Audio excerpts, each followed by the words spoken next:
Hey everyone, how you doing? Thank you very much for joining us here at LEME. My name's Stephen Titmus, and I'm music manager at Shazam, as well as a freelance journalist for places like Resident Advisor, Red Bull Music Academy. And this panel is Club Nights, How to Survive and Thrive.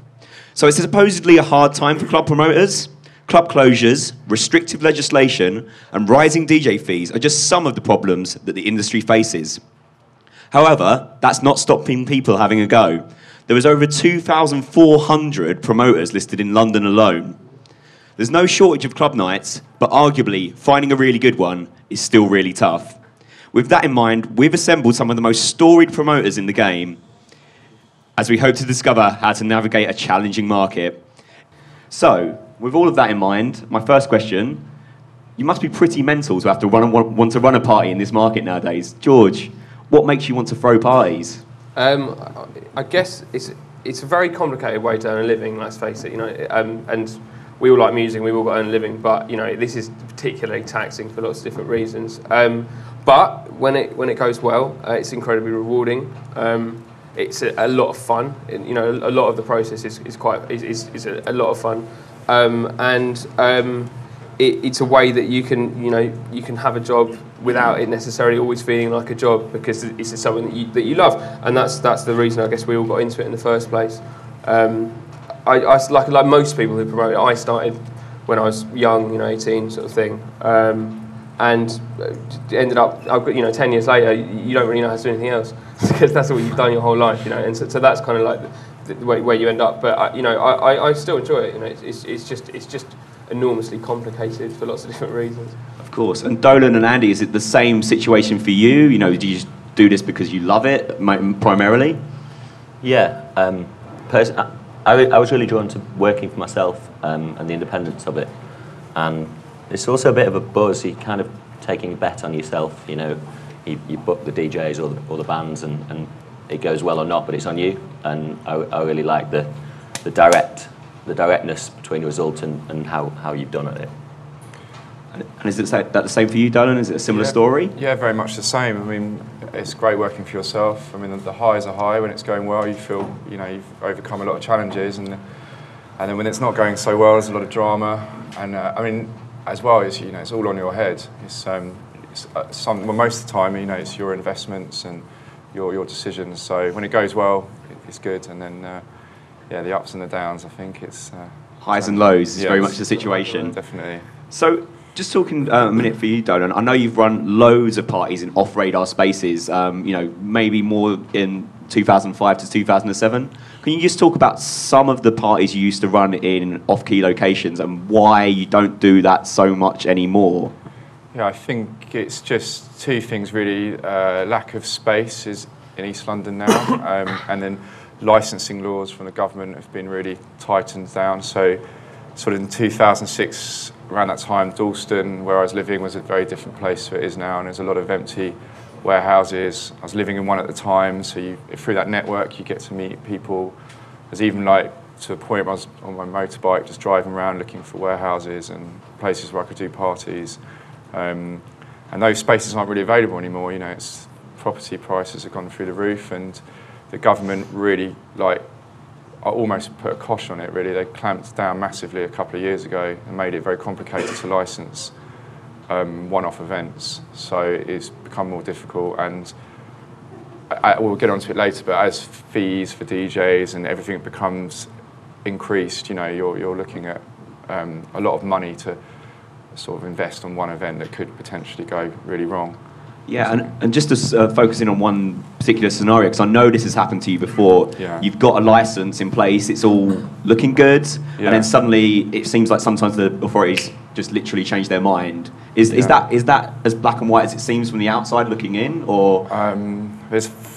You never really know. There's always a few politics. I know the police have played a couple of tricks on us in the past, and we've had a venue lined up and we thought we did everything properly, and on the day I got a call from someone quite high up and just said, this isn't going to happen, and you can do it and we'll arrest you, or you can find somewhere else to do it. And that was like at 10 o'clock in the morning, and when that happens it's obviously very stressful, and you do a few of those and you kind of wonder why you're doing it, really, because it's just insane, and you feel like everything's against you, when really, you know, a bit of support wouldn't go amiss from the authorities sometimes. And George, have you had a similar situation running parties across London recently with licensing being shifted around?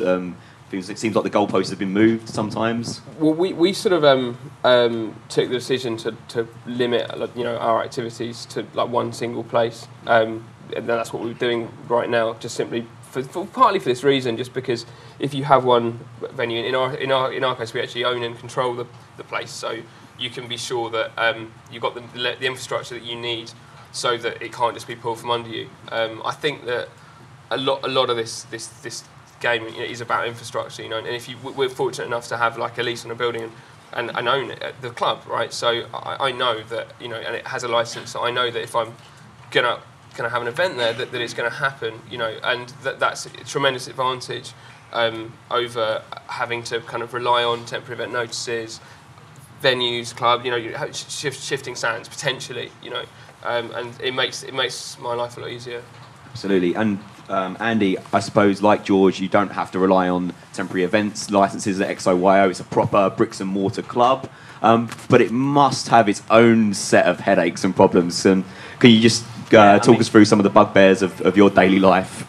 Yeah, I mean, the permanence is obviously great because nobody can cancel on the day, but also that means that if anything goes wrong, you're culpable the next day, you know, the day after, because the license is the absolute value of the business. So if there's a noise complaint by a neighbour down the road, when we first bought XOYO, we were told by the council that there was some noise complaints, and you know, we really worked hard to look into it, and eventually it turned out to just be one guy on the street. So our solution was we soundproofed his house, because that was cheaper than soundproofing the club. So we put in double glazing for him, and you know, it's just exiting 1,000 people a night is going to annoy people, and so we just have to do everything possible to stop that. And it must be tricky, you know, obviously London's a really densely packed city, you know, running a club, it's going to be a bit noisy, there's no getting around that. But it seems like people have a pretty low tolerance to noise in London nowadays. Look at like people building a flat next to the Ministry of Sound, it's almost going to shut the club down itself. Do you think that's anything, how do you even combat that? You know, is that hard work? Well, essentially, each area is run by the local council. So the local council and the local boroughs just guard their area. So if they get a complaint, they stop it. So if somebody was looking overall and said, let's allocate an area for nightclubbing because maybe nightlife is a positive thing for the city, then I guess that would be a solution. But the thing you just said is why there's no, you know, turnmills at the end, across. Is why there's no 2,000 people being exited other than a couple of clubs. And I'm really intrigued actually by your residency concept, although I barely could get it out in the intro. But you had 2 bears and Eats Everything, 12-week residencies. Is that correct? Essentially, the idea is that we have a resident playing every Saturday, one DJ or one duo playing every Saturday for a quarter, meaning that we'll have 4 residents in this year, and they very much make the club their own in the sense of we work on the guests together, and they decide who plays in room 2.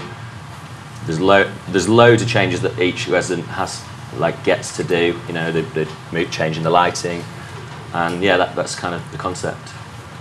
And this is a general question for all of you. It feels like there's a ridiculous number of promoters in London. It seems like every 5th person you meet in London's got a club night of some kind. Do you really think there's stiff competition for you guys in London, or you know, is that an issue? Just how many club nights there are? Well, we were just talking about it before we came in, because we all obviously got events coming up, so we were all asking each other how they're doing, and we all do slightly different things. But there are, I think the number of good sort of nights out there and good promoters is quite few, but there's lots of people giving it a go. So yeah, I mean, London, you've probably got more choice than anywhere else in the world, I think, with the variation of the music. I think, there's a lot of competition. And I guess, you know, you guys are all pros, obviously, but you've almost got to compete with people doing things as a vanity project, just throwing money at it, don't even care if you lose money. Like, you know, maybe that's the case for you guys, but Is that something you've got to worry about, where people are sometimes might not even be trying to make money on their nights, just booking people? That happens a lot, actually, and so people, as you say, do something maybe once or twice a year, and there's someone that they really want, and some agents are good, and they will place their artists with venues and promoters that are good for the act, but some people just go for the money. So if you've got someone offering twice the amount that you've been offering on an act, then you can't do anything about that if they're not interested in making money. And it's not always about making money, but you've got to cover a reasonable amount of costs. And if people are willing to lose money on events, you can't really compete against that. And that's exactly the point. If a booking agent decides they're just going to take the highest offer, they'll deal with fools forever. But there's enough in London that'll come in, pay too much, and fail. But the good agents don't do that. Yeah. So. And what's your experience with agents? Do you think that, it seems like there's a lot of DJ agencies out there, what are the good ones? Just the favourite ones you deal with? Like, yeah, do you want to go? Who's my favourite agent? Don't know about that. I guess the best ones are the ones you've worked with for a long time, who are reasonable. It's an unbridled, unregulated, free market. It's kind of mega capitalist system. Really, it's a bit like Premier League football or something. 2% of the talent control, 98% of the money. It's very highly leveraged, highly geared. Everyone's competing for this small section of talent because ultimately they're the people that are going to fill up the club, which means you can pay your bills, and the whole thing kind of operates like that. And you hope to be working with people who, sensible agents, sensible management, who can see the long view a little bit, take a bit of a macro view, and say, okay, so we want to work with these guys, and they're offering reasonable money, and we'll continue this kind of relationship. But yeah, there are promoters. Obviously, people do it for different reasons, don't they? Some people don't. They'll just do it. Just they put on a night. Just to look cool, whatever. And it does push the fees up, sure. But as Dolan says, the agents who know what they're doing, are able to take a long view and build relationships in a more sensible kind of way, And it's the reason why you might not have as much money to offer an artist is because there's some people that put a lot of care and attention into the sound and the venue and stuff, and so if you're always going to go after the money, then maybe the artist turns up and they've got a crap venue, bad sound, but all they were interested in is the money. And I think with artists, with agents and promoters always get annoyed with agents because they think they're charging too much money. Agents think promoters are laughing all the way to the bank. But that's the kind of both sides. But I think it's a very difficult industry on both sides for anyone to earn a living out of it. So if people respect that, then you can work together. And we kind of briefly touched upon DJ fees. There's this rhetoric out there that they're going up, they're through the roof. Everyone's getting Skrillex money. Is that the case? Have DJ's fees really gone up in the last few years? Have they gone up a lot? What's your insight into that side of the game? Yeah, I think they definitely have. Yeah, it's getting a bit out of control, really, especially in London. But the thing is that while that's the case, we all know that there are certain acts that if you need to book them, or if you know that they fit your brand, you know your market, and this is the one you need for this particular event in these circumstances. Within reason, it doesn't really matter how much they are, because you're guaranteed. I mean, obviously it does up to a point, but the problems lie where the wrong talent is for the wrong money, if you know what I mean. Where you end up paying too much for someone for whatever. It's basically when people are overvalued. That's when the real problems arise. But the issue that you have as a promoter is that sometimes you just kind of you depend on a particular, just like I say, it's like football. You need a certain man for the job. And that's the talent that can command the crazy kind of fees. And that's how it comes about. And you don't have to say the artist or anything like that, but what's the most ridiculous figure you guys have been quoted for a DJ fee? Can any of you guys say anything like that, just to give us a ballpark figure? Well, I think both Andy and George have worked on festivals, so that's when the fees go up, so I'll pass the buck to them. So, it's, the thing is that it's not just they don't have a price. It depends on various factors, which are obviously to the capacity of the event and also exclusivities. For instance, if you wanted a particular DJ to play in a particular season and not play any other festivals or any other events of that kind in that season, and you could expect to play twice as much or whatever. And when you get in situations like that, it's more about the market than it is about the individual, if you see what I mean. And then things do go into hundreds of thousands, you know, and that does happen for that reason. And it's just about buying out the section of talent in that territory in that season, you know, and it does get a bit silly. It's also whether they want to do it. You know, most DJs won't tell you this, but if you're playing a festival in London, you're doing it for the money, because a festival fee is to block you out of London for 4 months. So more than likely, you probably get 5 or 6 times the fee for playing a club, but you have to play for an hour at 2 p.m. on a rubbish sound system. You get to be on loads of posters, and that's the trade-off that a lot of DJs make, as opposed to, you know, playing Fabric 3 times in that period or whatever. Yeah, taking the biggest fee and you going for realising the maximum value for a particular season or territory isn't necessarily the best move for an artist. And sometimes, as I was saying earlier, like, the agents and managers realise that and pick something which is going to work out better for them in terms of their career, just the kind of things that they're doing. You know, like playing like a residency in a club or whatever, over and above a crappy slot at a kind of week event, you know. And also, overpaying can kind of kill your credibility with an agent. I mean, I won't name names, but there's a promoter who was very famously paying loads all the time. And I remember 2 years ago, or 3 years ago, they got an offer for this event for the same night as they got an offer for Fabric, and they got offered 4 times more for this event. And the agent said, "I'll do Fabric because that guy must be crazy to offer this much." And like, so it can completely backfire. Absolutely. So that's fascinating to learn all that.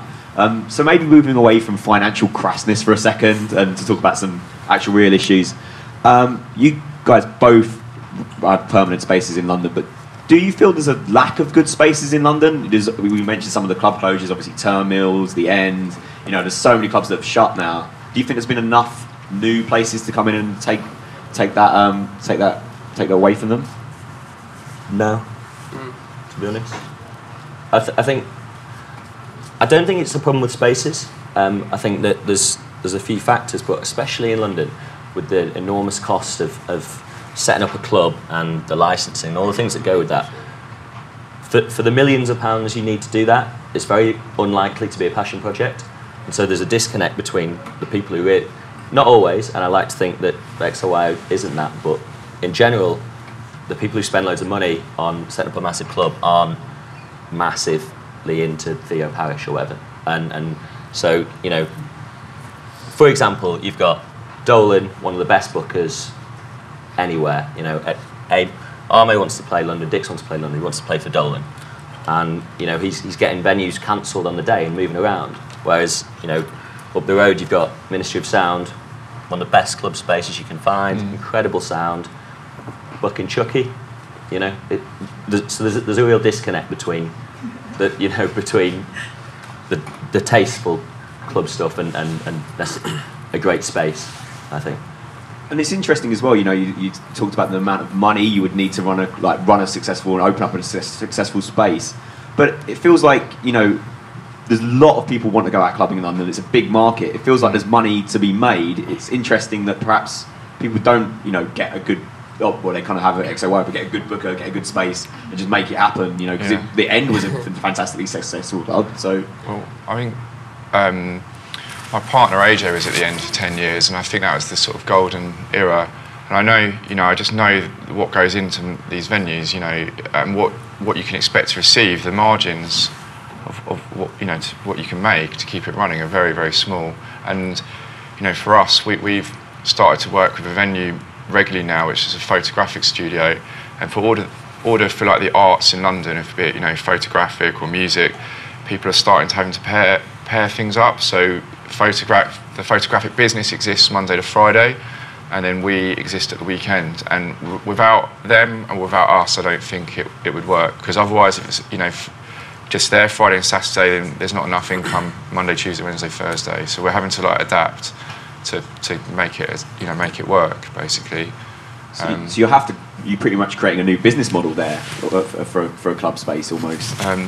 Yeah, we haven't succeeded it yet, but hope, maybe in a couple of years, you know. And then there are a couple of other photographic studios, you know, two in West London that do the same thing. You know, if a few years ago they probably never would have thought of having a club night in their nicely polished, you know, studio. It would be insane, but you know, you have to have an income in some way. Not everyone can nail corporate events, you know. So I think there are a couple of pressures in terms of like founding and maintaining, operating new licensed premises in London. Obviously, like the licensing thing, Dolan's already touched on. That ultimately, for the owner of the venue or the promoter, that just translates to a lot of expense, really. You know, in terms of whether it's soundproofing, legal fees, you know, like additional ceiling, security, blah blah. You know, it'll to actually do something like that and run licensed places and get licenses and get planning through and all that kind of thing incurs like quite considerable legal expenses and all of the, and an infrastructure kind of investment. So that's one kind of factor in terms of like being a barrier to new places starting. But also I think just you've got to factor in the cost of real estate in London. You know, you know, one of the most expensive cities in the world, and for a lot of the clubs that you've mentioned, you know, it's that classic thing of like turn into flats, you know, and that's a very real pressure for any venue landlord, freeholder, leaseholder, because there's always this thing of like, is it paying as much as it could pay if it were knocked down, turn it, whatever. So that's a major contributor, I think, to the pressure on licensed spaces, is that like real estate in London is a huge premium, and developers want to build flats, and there's generally more money per square foot in doing that, so like you have to justify it constantly as a venue can operate somehow or other. It has to kind of make sense, and there are little kind of nooks and crannies in the kind of like landscape of London real estate where that comes about, but for the most part, in a lot of instances, that you know, venues have fallen foul of that pressure. And actually, just to follow on with what he said, like people, I think a lot of people think turn mills and the ends and stuff that ended sort of because the business was bad, but I think business was good for all of them, and they sold it probably because they'd had enough of running a club every week for 10 years. They sold it because they got made an offer probably they couldn't refuse. So for the premises, space, to turn into flats basically. So they were all doing well. So there was a demand for it. Just they decided to sell. And that's really interesting. You know, do you think there's a danger that London can turn into like a cultural wasteland? Because if every cool club space turns into flats, then we've only got flats and nowhere to go out. Yeah, I do. Yeah, I think like it's something that the planning authorities like ought to take very seriously, and they don't necessarily take this into account. You know, if you have just rows and rows of characterless apartment blocks on every bit of waterside, every bit of premium everywhere, it's just no one's gonna have a job and no one's gonna have go out. You know, and I think it's a very live thing in London, and it's in the boring world of planning permission and stuff, but. Which I've sort of come into contact with, I suppose, having a venue, but it ought to be considered, and I don't think that the value of these kind of cultural establishments is necessarily even factored into decisions over local planning strategy and stuff. And just as a general point, do you think the government in London is doing enough to support the nightclub industry? You know, do you feel they're broadly supportive of the industry you're in? I don't think it's seen as a massively positive thing. You know, Bergin just got offered loads of money by the government and didn't probably need it, but they see that it makes people want to go to Berlin and in here, because everywhere's looked up borough by borough and council by council. It's not like you go, this is what the City of London needs. You know, in my opinion, that it's not so much because they're all basements. It's not so much that they can be made into flats. It's that the areas around them get made into flats, and those people complain. That's true. Yeah, so if you were to look at London as a whole and say maybe we need this, you know, in central London, about 100 yards that way is an area that is completely empty every weekend in the City of London. You know, you could build 5 fabrics there and not piss anyone off, but there'd have to be a political will. I think as well, like when I said earlier, we fought against the authorities for quite a while and had some uncomfortable situations. So they were hardly supportive, but I mean, like, recently we've worked with them at one venue, and I think when they realise you're serious and you're not going to cause problems for them, because it's just down to like stats sometimes. The police don't want any more crime stats, you know, don't want any more headaches, so they're under pressure as well. Then they've started to support us and give us a licence, which is actually quite a positive thing, but I don't think generally, you receive much support. If anything, it's red tape. When you get into this because you think it's fun, but then you realise it's like you're dealing with, as you say, like noise pollution, pacifying neighbours, like exit strategies, all this stuff that's just, it's not very glamorous on the side of that. Yeah. I guess you don't have that in mind when you just think, when you start off and you'll throw a great party for my mates, you don't start thinking about all these things, but they have to come down the track. Well, you do. I think you do that at the start, don't you? Like if you look back at some of the early things, you're lucky to have got away with some of them because you're quite reckless. But as things expand, you have to kind of meet with the police and councils all the time, which is quite bizarre, really. So, despite all that, it's worth it.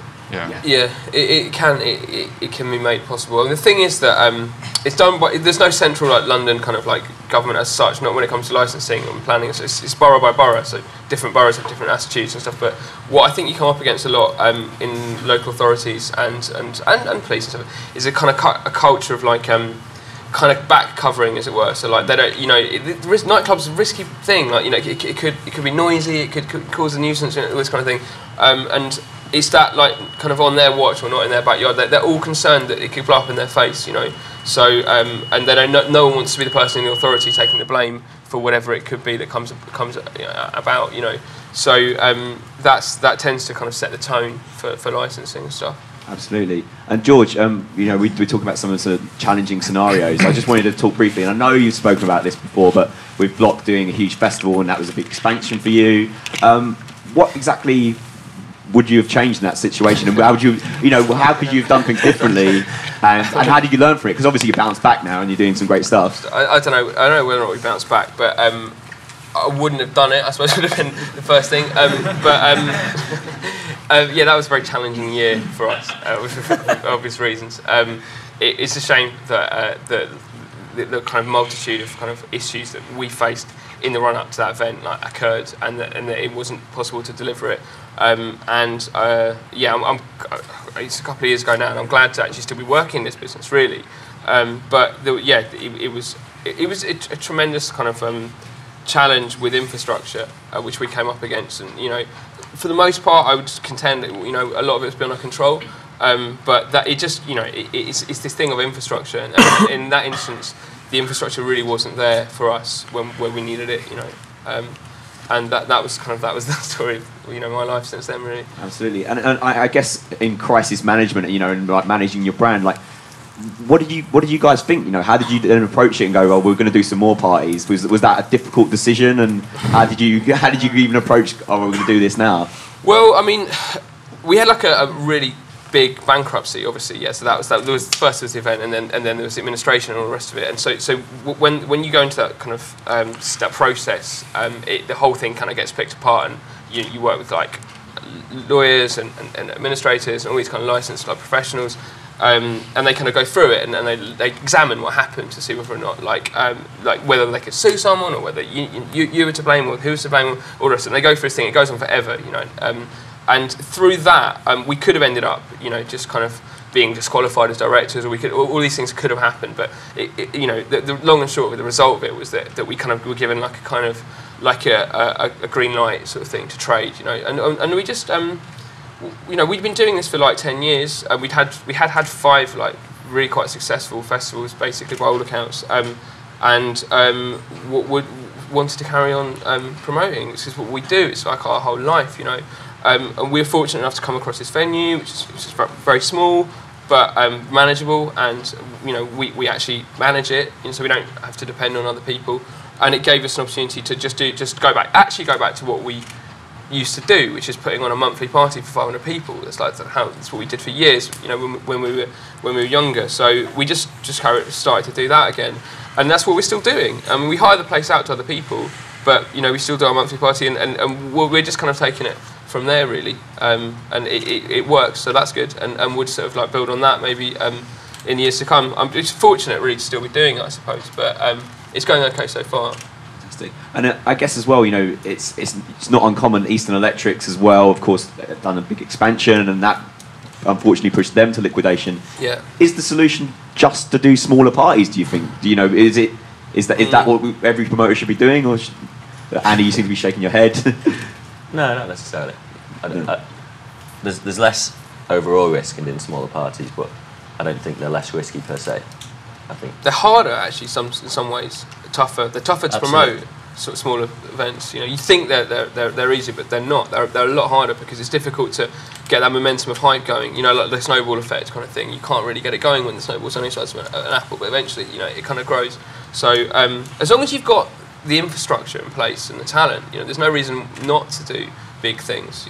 But yeah, you can have problems. You can not sell enough tickets, or you can add the site. The infrastructure problems, or there's loads of issues that could go wrong. And the bigger it gets, the more of a risk there is of that. And I think do it in baby steps. Like to do a great leap is always looks risky. When we bought XOYO, I was really daunted by having to sell out every weekend. So we started. We were like, we'll just do the Fridays ourselves and hire out the Saturdays, and that's what we did for the first year.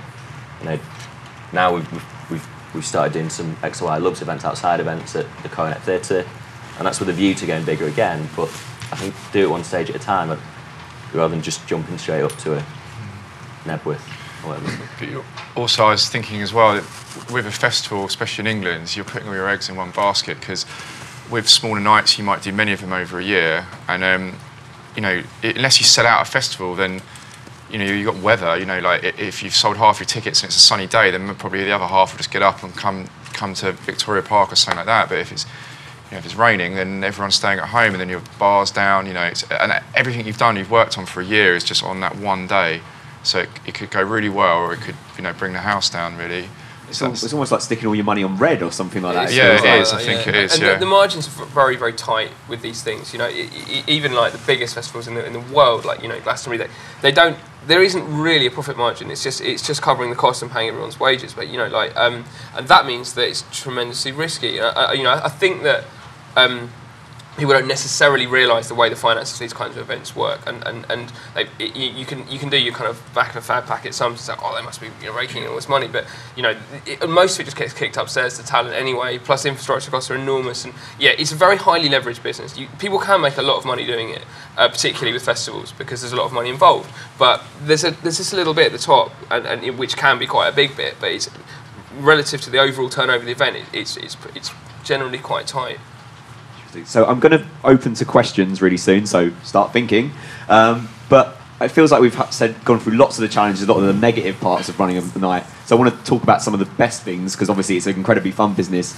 All three of you, what's the best party you think you've ever promoted, and can you tell us a bit about it? So I'm going to go to Dolan first. Okay.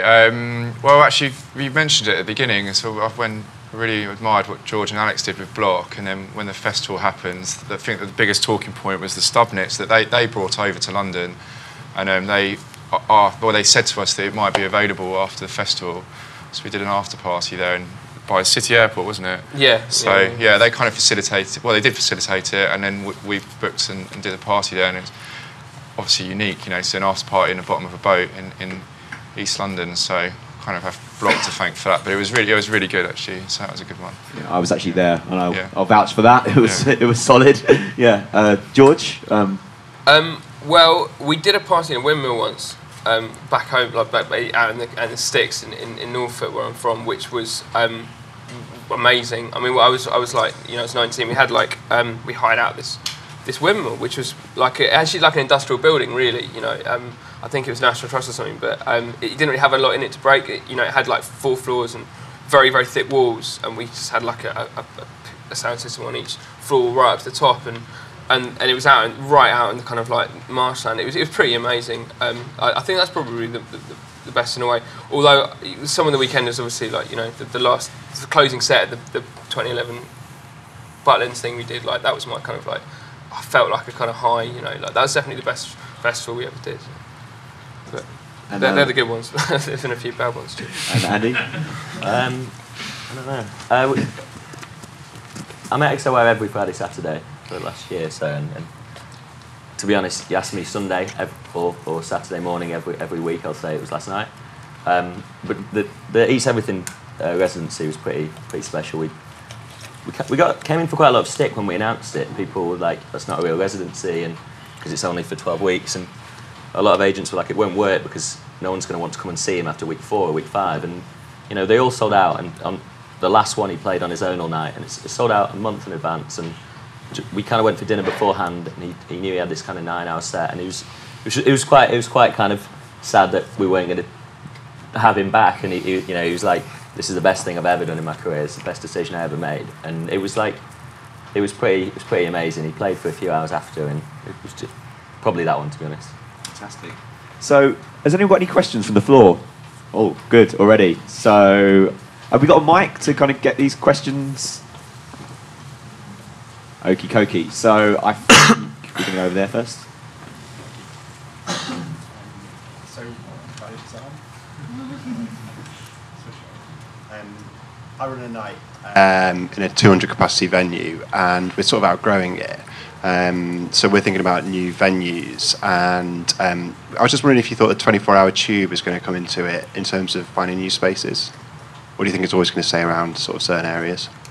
It's funny that when that was announced, I think someone from Resident Advisor, I think it was Sorcerer, one of the people who work at Resident Advisor, wrote an open letter to Boris Johnson about the announcement, and she said that why were they putting the tubes on 24 hours a day? Like, who are they going to take home? Because all of the clubs are being closed, and half of them have to close at 2 or 4, whatever, because of the tightness of licensing law. And like, you know, what purpose is this serving? Yeah, because half of the venues aren't even operating that late anyway.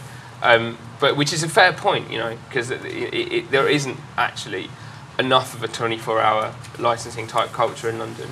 But I mean, you know, hopefully it will benefit the whole industry. But it's going to totally depend on whether or not they can allow like late licenses, basically, which are very rare, you know, for the reasons we've already discussed. I think what it might do is encourage people, you know, to go back. You know, if you're looking at the early 90s or late 80s, everything happened on the M25 in industrial estates where there's no residents. You didn't have to worry about it. You can make as much noise as you want. So if a tube line is running to those parts of London, then maybe you can, you know, people will start going out there and using different venues rather than, you know, everyone looking for something on their doorstep. And if you can use any venue, then you know, sky's the limit. You can do what you want. Fantastic. And actually, that's a good point, actually, because it seems like most events are really centralised in like Dalston or Hackney a bit. I remember when you announced an event in Wapping, and I saw about 50 comments going, "Wapping? I'm not going to Wapping." It's like, it's not that far away from Shoreditch, guys. No. Is that an issue? Like, you know, why couldn't you do like events in somewhere like Newham, where you know there's probably It's quite a really lot of spaces? Yeah, it's psychological, isn't it? Yeah. Yeah. We announced Coronet, Elephant and Castle, and you can walk there in 20 minutes from here, and people are like, "Oh, really? You have to go there, cross that river?" Yeah, people have got a bit lazy. I mean, when we did the Stubnits, we hired some coaches, and the coach drivers didn't even know where they were going, and so the coaches were lost around that area. I mean, that really was quite far out, wasn't it? And so getting back there at 1 o'clock in the afternoon was a bit of a mission. But yeah, you know, there's loads. If you go over to that part of London, there's loads of stuff that could be used, but you know, taxis are expensive, so you know, why do you want to go there when you can come here? That's a good question, actually. So, have we got any other questions? It'd be great. Oh God, so many. Should we go to you at the front there, please?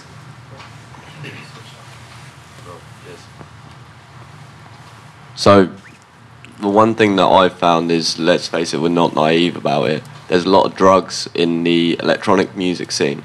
And starting off, when you're not established as a nightclub, you can find that the owner is they put that on the promoter themselves. It's not the security's fault, apparently. It's our fault. So how did you get past that when you first started out?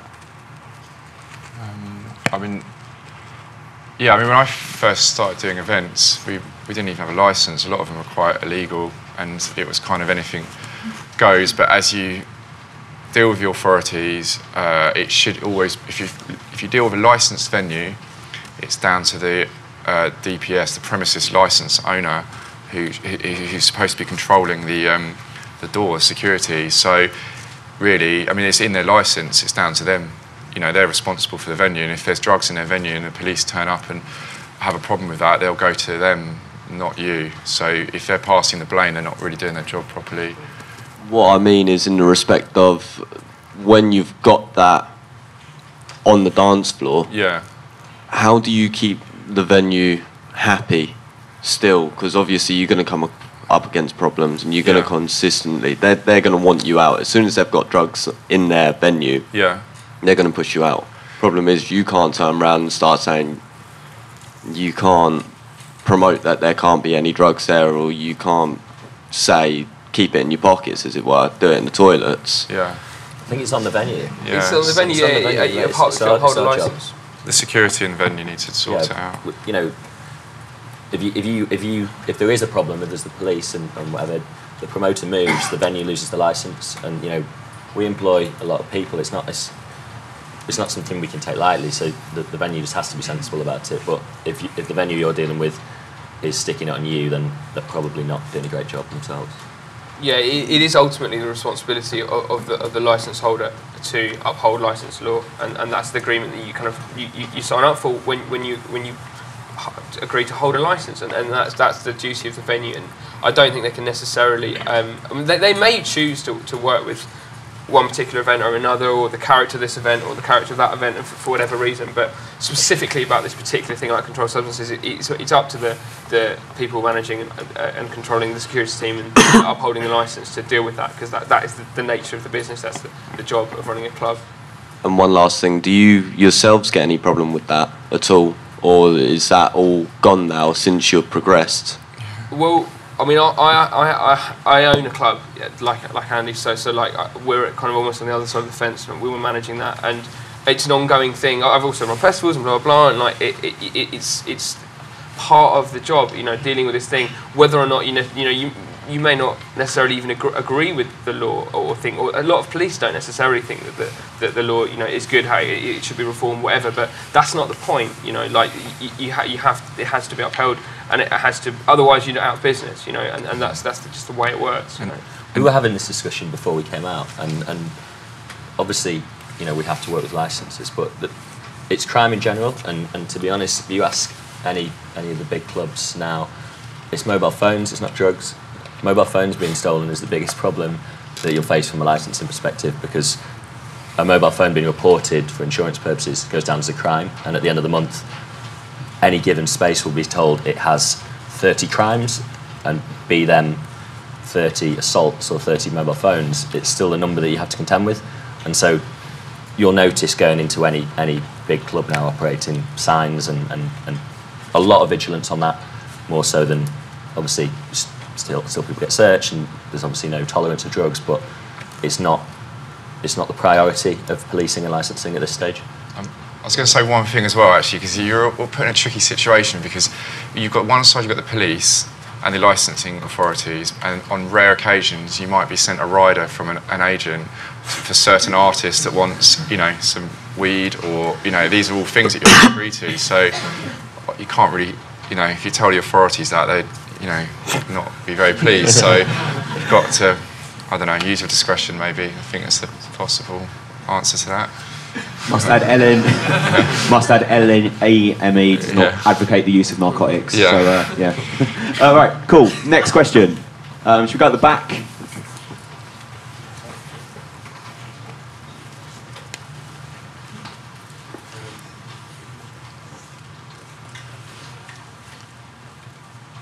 Okay, so my question's about growth and growing a club like that you're currently running.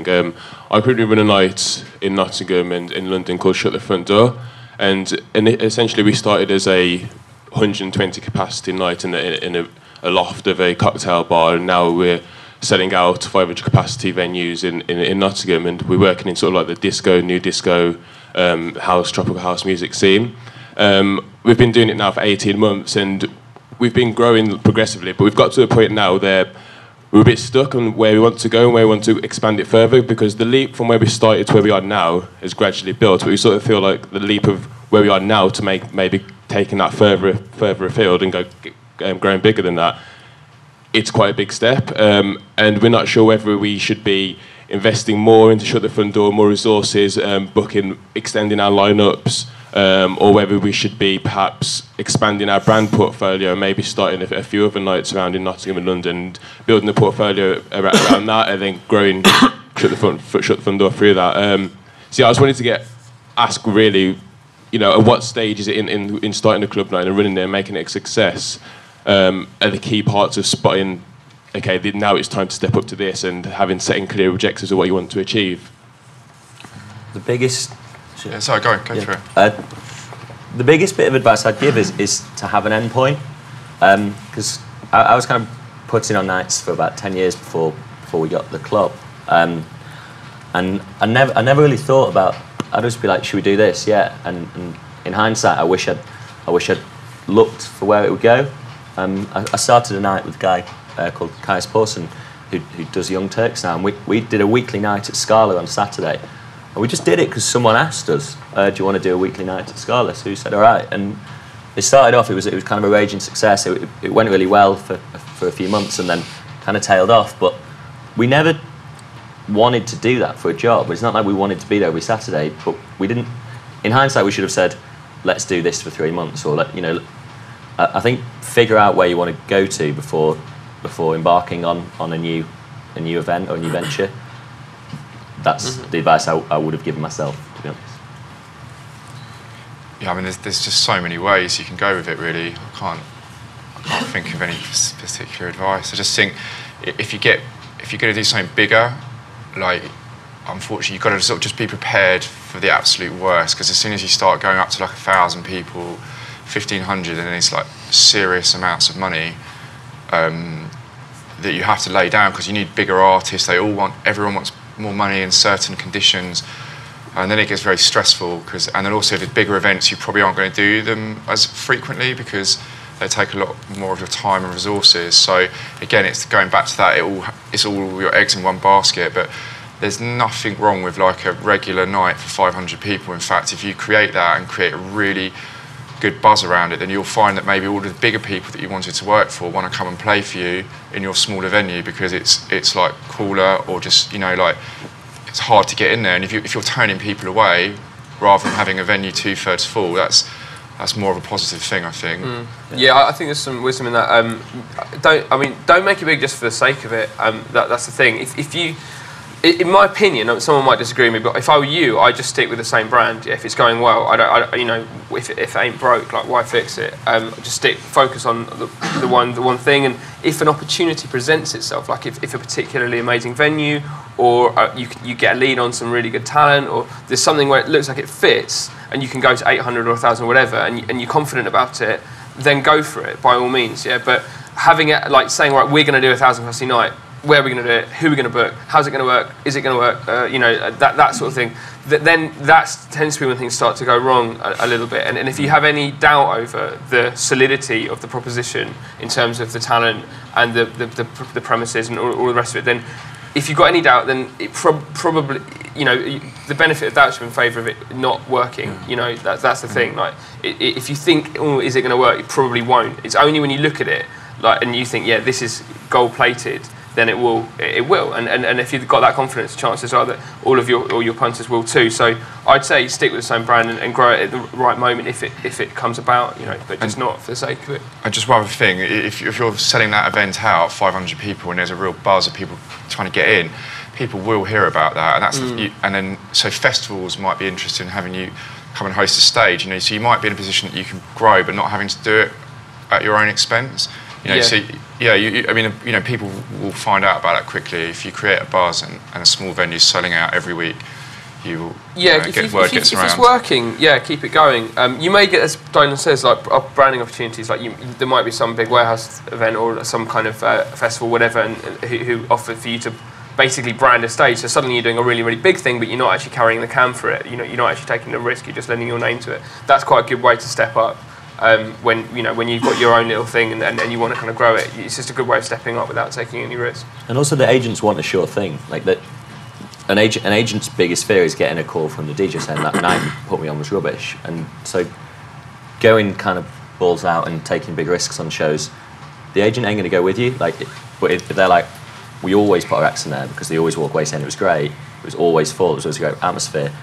That's how you build a relationship with the agent, and ultimately that's going to dictate whether or not you can go bigger either way.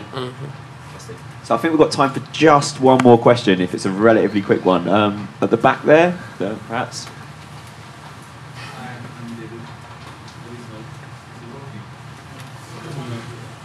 Hello? Yeah. Okay. I'm David. was wondering, it's a question that's always in my mind. How is relevant having a DJ guest for your night, and when is good to call this guest? And do you think it's gonna it's better to build a night with your resident, or calling the guest to make your night busy? But when you finish to call this guest, your night is gonna be running by itself, so it's gonna. Sorry for my English, but I think I've been. Cool. Yeah, so I think residency versus guest, resident guest. Yeah. What's the good bits of either of those? I guess you're in a good position to answer this one, Andy. Yeah, there's a degree to which our residency series is. We always have guests because we're not in a position. Some clubs are full anyway. We're not one of them. It would be a great position to open the doors and have nobody DJ, like no names DJ, and be full. But that's not the business we operate in. So we have guests anyway. Obviously, some brands, Secret Sundays is a good example.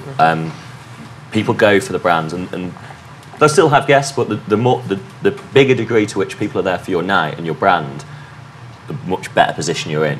Not only because acts will want to play for you, and you don't need to spend all that money, but also because you've got a solid foundation that you can build on. You're trading off your name and your reputation, essentially. I think it's important. Yeah, I mean to build first without guests, and then it's very difficult. But if you can do it, it's fantastic. It's the more kind of traditional model, I guess, which is you build a much more solid core foundation for an event if you can trade off your own name, as it were. But the kind of talent-led things, they can get bigger a lot quicker because you're trading off someone else's name, and it's just a different approach to doing it. But if you can do, as Andy says, if you can do a party that gets really big just off the back of the residents who are otherwise unknown, then you're doing very well. And it's just harder. I think it takes longer. But if you've got a good social kind of thing, network around you, and it's you have a kind of party sort of scene like naturally among your group of friends or their friend, whatever, then that's a really good way to build something. And then you can book guest DJs in the traditional sense of the word, just to spice things up sometimes. Of course, it helps if you had talented residents too that are kind of names within their own right too. Like Fuse is a good example where they fill it on with just their residents, but they're all doing good stuff. Yeah, sure. And the residents they feeds off itself, doesn't it? Fantastic. Well, I think that's all we've got time for, basically. So I want to just make a round of applause for the guys. I think hopefully you all learned something.